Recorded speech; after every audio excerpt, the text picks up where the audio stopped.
See this? This is a map of all of the history of the expulsion of the Jews in Europe. They have been like, I have never seen a minority being kicked around this much, right? And of course, this comes back to the, the whole idea about the original sin, that you have betrayed Jesus Christ. The blood of Jesus is on your head. And then comes the 11th century. At that time, Jewish people were not allowed to own land. They were just peasants. Even some of the professions they were not even allowed to participate in. But they were allowed to do one thing, usury, money lending, because it was prohibited by the Catholic Church to engage into that. So what happens when you work in money? You get richer, right? And those Jews lived in ghettos. Now, ghettos was not just like isolated neighborhoods in cities. Sometimes ghettos were outside the city. This is like how isolated they were. And in those ghettos, they have to pay gold to the mayor or the governor or the prince or the noble. So they would see, you're getting richer. I need more taxes. So they pay tax. What happens when you have a business and they increase your rent? You increase your service, increase the taxes. So what happened? The Christians started to default.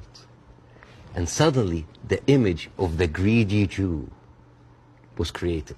Shylock, merchant of Venice. If it will feed nothing else, it will feed my revenge. Like never did I see a creature I can't remember that. Never I saw like a creature that looked like a man so keen and greedy. Confound of a man. English. I messed it up. Anyways, but this was the image, greedy Jew, the greedy Jew. This was created because of their conditions. And it became worse in 1095, when Pope Urban II called for the first crusade to go and save the birth of Jesus from the unbelievers Muslim. And this crusade did not kill a single Muslim. You know how many people they killed? 2,000 Jews. Because it's like, wait, the non-believers are all over there. Why? So they went to it's called the Crusades of the Rhineland. So they went to the Jewish community because, hey, we own the money, so let's kill them better than paying them. And then came the plague. And then all of the things like, oh, they're killing babies, who would do that to a baby, And they accused them of poisoning the well. This was the kind of oppression that the Jewish people went through. Fast forward 19th century, there was like the Eastern Jew in Ukraine and Russia, and there was the Western Jews in Europe. Those people in the Eastern Jews had to immigrate because there were pogroms and they were like, kicked out. And at a certain point, the people in the West, especially in England, it's like, there are too many Jews. We need a solution. A solution for what? For the Jewish problem. So it's like we need to get rid of them. And you know what? Palestine was not even in the A list. Palestine was in the B list. Because England proposed 6,000 square miles in Uganda for the Jews, 1903. And the reason why Palestine was not on the list, that it was objected by a lot of rabbis that said, like, it's a promised land, but only when the Messiah comes. But there were other options, Argentina, South Africa, Uganda, Madagascar. And eventually, they said, all right, let's do Palestine.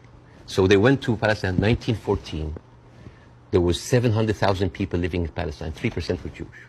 1917, Balfour Declaration. Arthur Balfour, he called the Jewish people in England that they are alien and hostile race. And the thing is, the only Jewish member of the parliament, of the English parliament, Lord Montenegro, he objects, like, these are British citizens, we should not kick them out.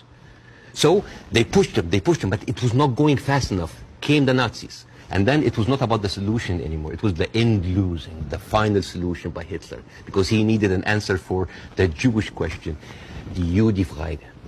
And then, as you see, the Holocaust happened, the most orchestrated, industrialized, horrible genocide in our modern time. 6 million Jews died.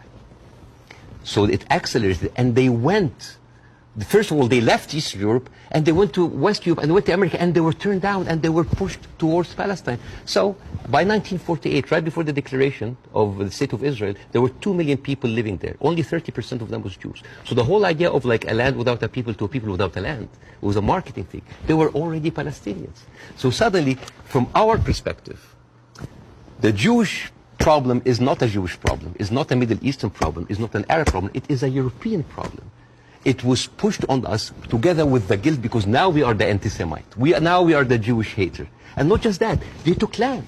So people look at this like, why are we even, we had a lot of refugees coming in. And during that, there was a lot of, as you know, Zionist militia, the Aragon, the Haganah, all of these people were killing Palestinians. The famous massacre of Deir Yassin. You're talking about the atrocities of October 7th, it's horrible. But in the Arab mind, there is Deir Yassin, where there is an incredible movie called Tantoura, Tantoura, where the Israeli members of those militias, they talk about the atrocities that they did, including opening up the pregnant women's bellies and having bets if the boy inside is a boy or a girl. It is one of the most horrific, and they talk about it, some talk about with regret, and some talk about with pleasure. We did that, right? So you have even King David. I think your Prime Minister, Mr. Sunak, was there. And if I was British, I would question this. Because as you know, King David was bombed by the Aragon militias. 91 British soldiers died. I don't know, if I was British, how come my Prime Minister would have the nerve to stay in that hotel? I mean, you know, the ghost of the 91 British soldiers, that must be haunting for them. You see? So when you see all of that, and you see that suddenly, overnight, 1948, there were 1.5 million Palestinians, half of them, 3/4 of them were overnight pushed into refugees. Yeah. And this is why it's called the Nakba, the catastrophe. So now we have all of this building up into the minds. And suddenly this was like a conflict, a hate, a problem that we didn't have to do anything with. This was basically pushed on us by the Europeans. You see? So this is why it is important to say that. And I'm not saying that to talk, oh, let's wipe out the state of Israel, let's like push them in the sea. No, but it's important when you talk about the conflict, that you talk about the root causes, right? No, there was like a vibrant Palestinian culture happening over there. And right now they are erasing this culture. Suddenly I'm thinking of like Israeli feta cheese. Israeli hummus. Oh, that's an insult. Israeli hummus. Come on. I mean, take the land, but leave the hummus, man. I mean, come on. I mean, that's not fair. You are someone who's always spoken against cancel culture. Right now, a whole culture